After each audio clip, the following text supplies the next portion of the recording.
Assalamualaikum warahmatullahi wabarakatuh. Kita bertemu kembali ya dalam pelajaran prakarya dan kewirausahaan aspek budidaya. Kita masih membahas mengenai sistem produksi budidaya tanaman pangan ya, khususnya budidaya tanaman pangan di perkotaan atau urban farming.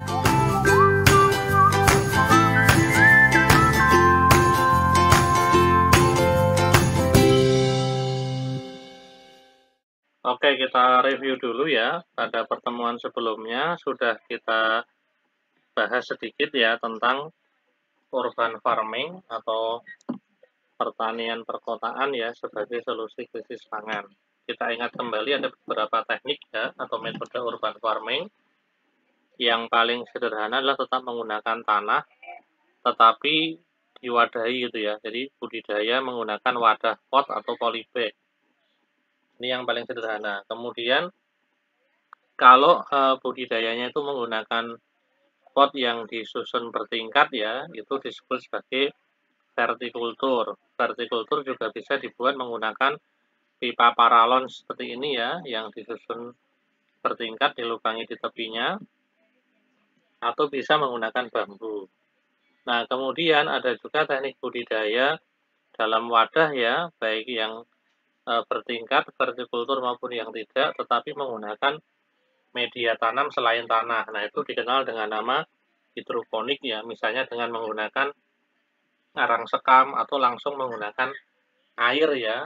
Kemudian bisa juga nanti berupa ini aquaponik ya, atau hidroponik yang menggunakan media berupa air yang diberi nutrien ya, sebagai makanan bagi tanaman yang dibudidayakan. Itu yang bisa diterapkan dengan relatif mudah ya, lain halnya kalau kita menggunakan konsep urban farming di gedung bertingkat seperti ini. Nah, kita akan bahas yang sederhana ya.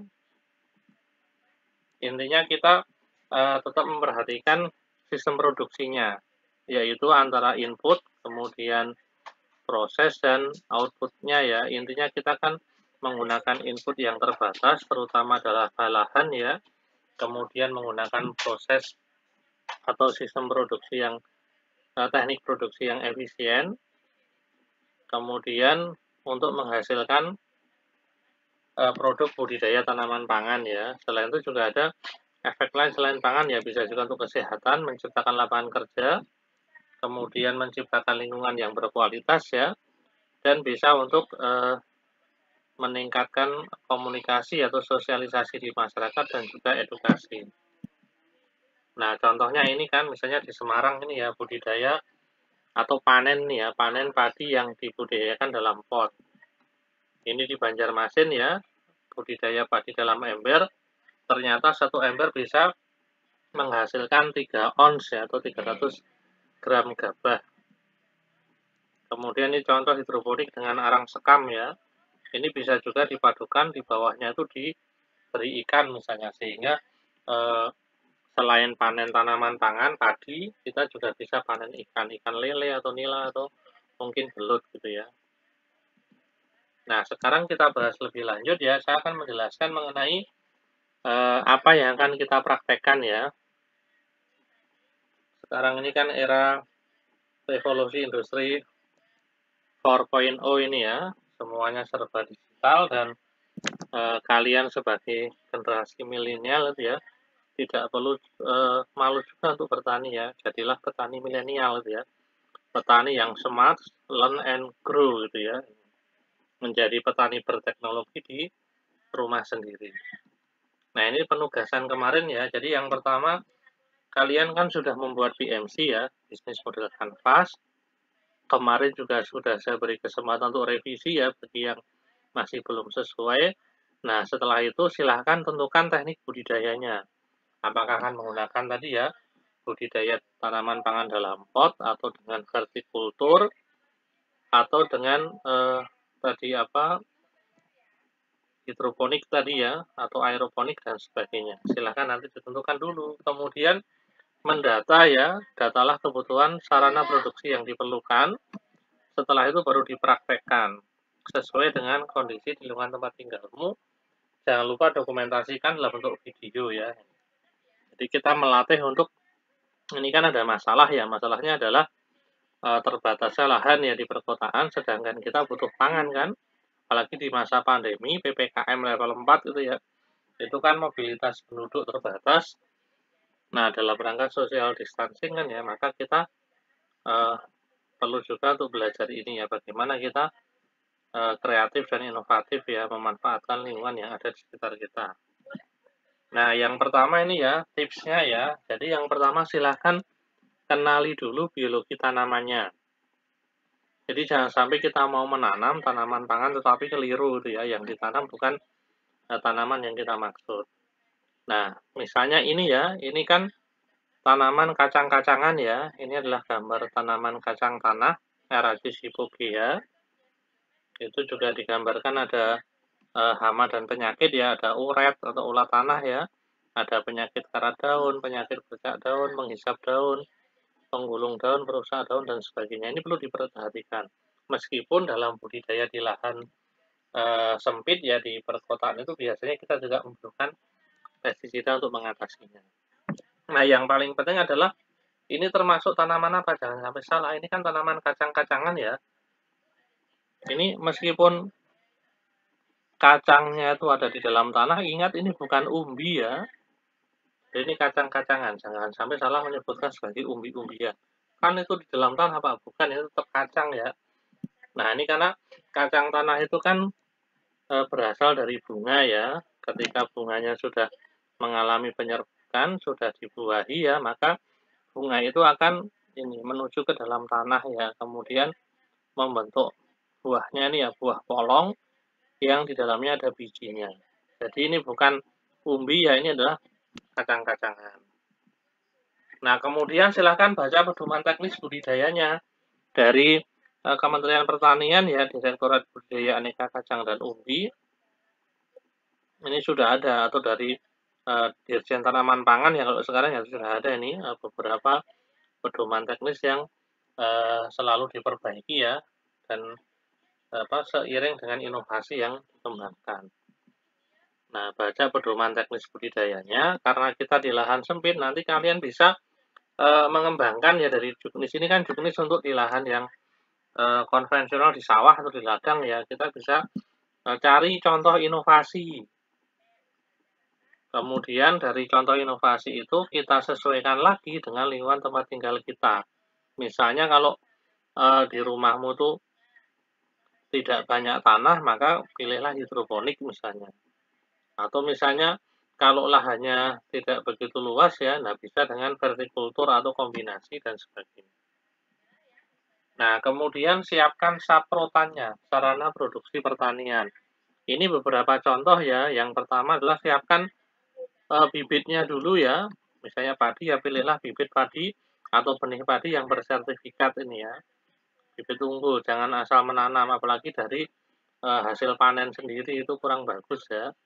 Jadi pilihlah bibit unggul yang bersertifikat. Kemudian siapkan media tanamnya.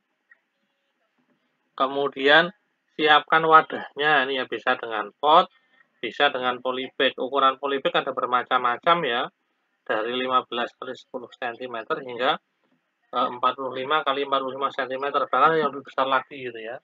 Atau bisa juga gunakan ini pot plastik ya, atau gunakan juga ember atau kaleng bekas wadah cat misalnya atau yang lainnya.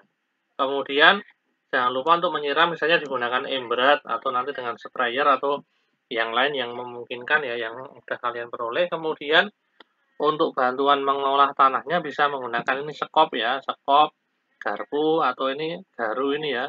Kalau tidak bisa ya bisa menggunakan centong bekas atau sendok bekas juga bisa. Silahkan disesuaikan. Polybag tadi ya bermacam-macam ini ya, tergantung jenis tanaman dan ukurannya gitu ya. Belinya juga bisa bermacam-macam, online juga banyak itu ya, tidak harus 1 kilogram.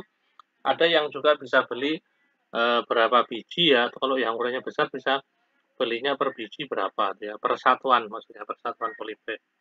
Silahkan disiapkan. Nah, kemudian jangan lupa pahami ini pertumbuhannya ya, misalnya tanaman padi itu kan, tanaman padi itu umurnya berapa hari supaya bisa dipanen, bagaimana persiapan lahannya dan sebagainya. Jadi silahkan diperhatikan fase pertumbuhan padinya. Kapan mulai berbunga ya, kapan masuk fase generatif ya, dan sebagainya. Sehingga kita bisa menyesuaikan ya, misalnya contohnya ini. Dari referensi ya, kita bisa menyusun seperti ini. Budidaya padi dalam ember. Sarana produksinya wadah persemaian ya, ember tadi ya. Kemudian embernya yang agak besar ya, diameternya 30 sampai 40 cm ya. Kemudian tanah kering subur yang halus ya, kemudian pupuk organik atau kompos dan benih padi.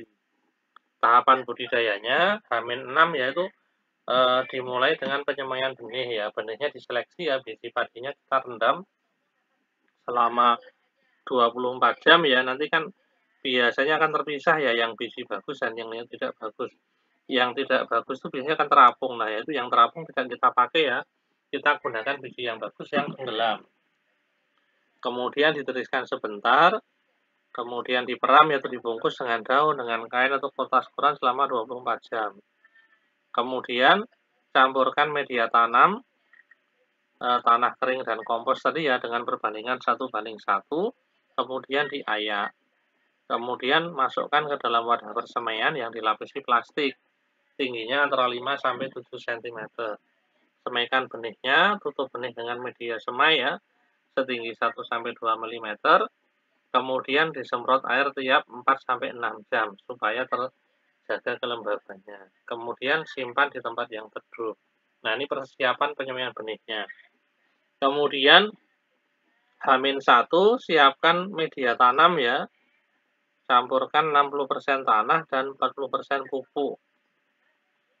Ini perbandingannya ya 3:2 nih. Kemudian masukkan ke dalam ember, agak dibukitkan, jadi agak dibumbun ya di bagian tengahnya itu.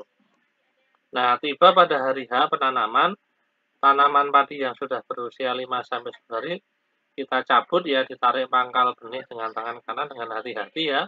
Pastikan gabahnya itu masih ikut ya, karena itu masih ada cadangan makanan untuk tanaman itu. Kemudian dorong pangkal benih secara horizontal dari pinggir hingga pangkal benih terbenam kurang lebih 1 cm. Kemudian letakkan di tempat yang terbuka, tempat yang terkena sinar matahari langsung ya, karena tanaman padi ini membutuhkan cahaya matahari penuh. Kemudian pengairannya atau penyiraman sehari-hari ya, ini sesuai umur tanaman, umur 0 sampai berbunga merata nih selalu digenangi padi ya, digenangi air ya. Tapi cukup macak-macak saja, nggak usah terlalu banyak. Kemudian ketika padi sudah berbunga hingga menguning, pengairannya setinggi 2-3 cm. Kemudian ketika padi menguning sampai panen, dikeringkan. Nah, panennya sama dengan panen budidaya di lahan atau di sawah ya. Bisa menggunakan sabit atau menggunakan ani-ani ya untuk memisahkan padi ya dengan jeraminya. Kemudian padi nanti gabahnya dirontokkan, dijemur, kemudian baru digiling ya untuk bisa menghasilkan beras. Nah, ini contohnya. Nah, kita bisa juga menggunakan contoh lain sebagai inspirasi ya, yang sudah diinovasikan oleh orang lain, yang sudah berhasil diterapkan orang lain. Misalnya dari internet, contoh lainnya ini ya. Nah, misalnya kita menanam padi dengan ember ya, tetapi ini tidak menggunakan pupuk ya, menggunakan ini namanya MOL, mikroorganisme lokal ya, dan ini bisa dibuat sendiri. Jadi disiapkan dulu selain tadi sarana produksinya, kemudian kita juga menyiapkan MOL, mikroorganisme lokal.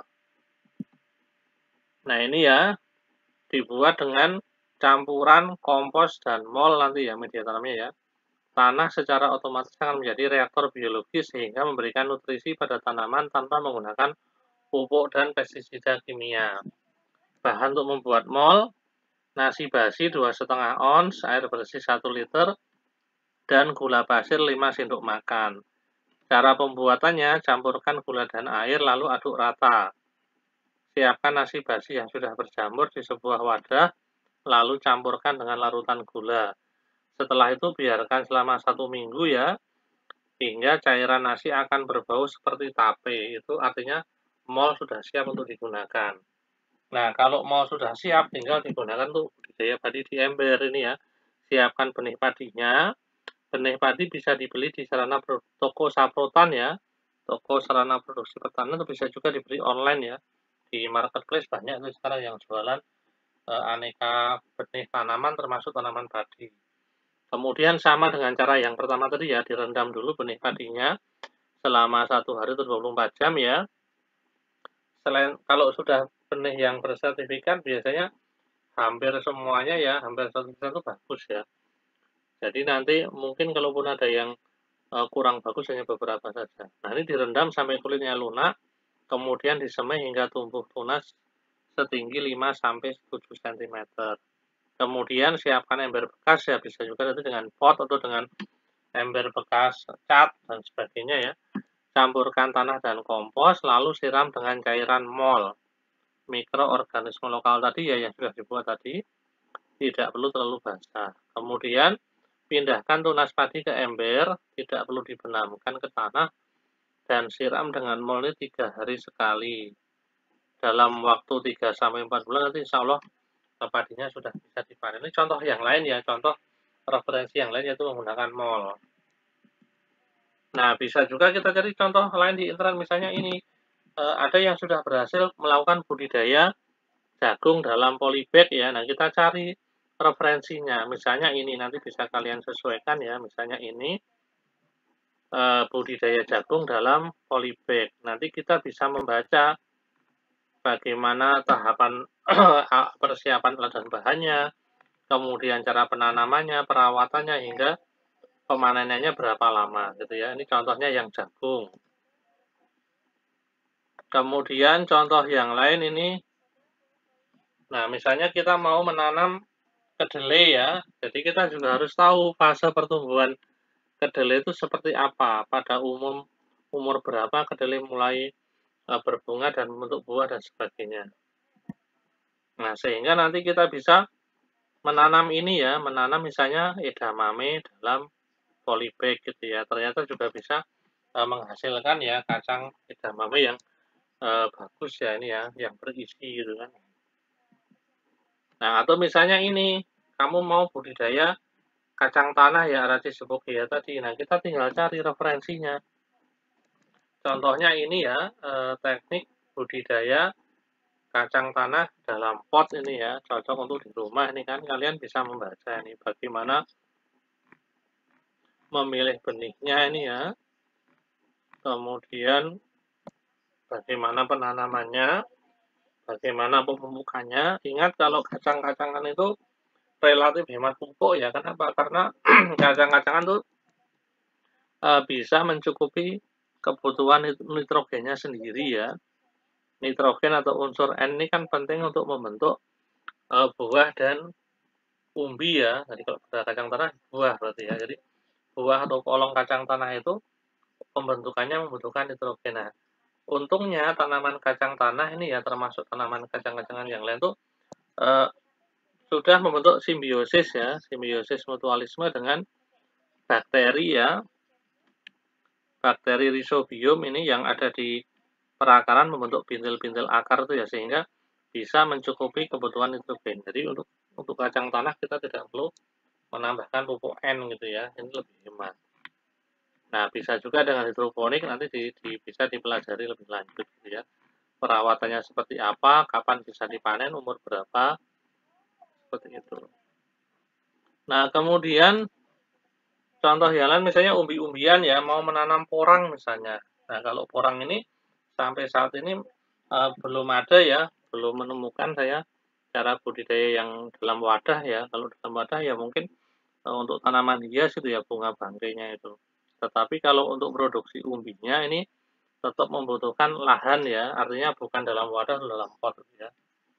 Ini porang ya, atau Amorphophallus moelleri ini ya, temannya Amorphophallus konjac yang menjadi ini kegemaran ya masyarakat Jepang, Cina dan sebagainya, sehingga menjadi komoditas ekspor yang saat ini sedang naik daun. Nah, atau bisa juga ini menggunakan sistem tabi lampot ini ya, tanaman ubi dalam pot. Nah, bisa menggunakan tanaman ubi jalar atau Euphormia batatas. Ada juga ini contohnya ini ya, budidaya ubi jalar tetapi dalam bentuk tanaman pergula. Jadi ubinya itu bergantungan gitu ya, seperti labu gitu kan. Ini juga bisa untuk sekaligus menghias area tempat tinggal kita gitu ya, tanaman ubi dalam pot, kemudian potnya dilepas sehingga ubinya itu bisa bergantungan gitu ya. Nah, ini contohnya.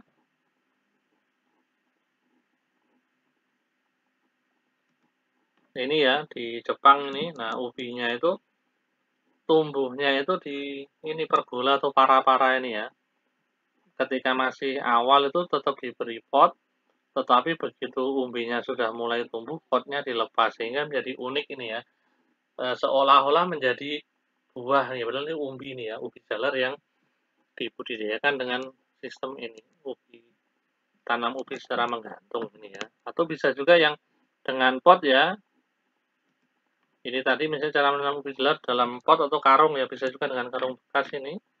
Misalnya kita mau menanam ubi cilembu ini ya, bisa menggunakan pot, polybag atau karung bekas ini ya. Bagaimana menyiapkan benihnya ya, bisa diambil dari ubinya itu, ubi jalar dipotong kemudian di ini ya, beri penyangga dengan tusuk gigi kemudian ditaruh di atas gelas yang diisi air. Nanti dalam beberapa hari akan tumbuh akar dan juga tunas daunnya ya, contohnya. Jadi kita perlu untuk membaca referensinya ya. Nah, itu ya, intinya silakan untuk mencari referensi, kemudian sesuaikan dengan lingkungan tempat tinggalmu ya, sehingga nanti ada inovasi ya. Jadi nggak harus sama persis dengan yang ada di referensi. Kalian bisa menyesuaikan ya, sehingga terutama untuk kebutuhan sarana produksinya tidak selalu harus membeli ya, bisa menggunakan barang-barang bekas ya, misalnya tadi bekas ember atau ember yang pecah dan sebagainya. Atau kalau maupun beli bisa juga secara online dan dalam jumlah yang tidak harus banyak gitu ya. Nah, ini penjelasan dan contohnya ya. Mari kita menjadi petani milenial ya, lakukan urban farming untuk kemandirian pangan, menjaga keanekaragaman hayati dan kelestarian lingkungan. Silahkan kalian sesuaikan kembali, lengkapi kembali rencana budidayanya, kemudian silahkan kalian praktekkan, dokumentasikan dalam bentuk video ya. Kalau ada pertanyaan nanti bisa dikonsultasikan di pertemuan berikutnya atau melalui WhatsApp. Oke, sekian. Terima kasih. Assalamualaikum warahmatullahi wabarakatuh.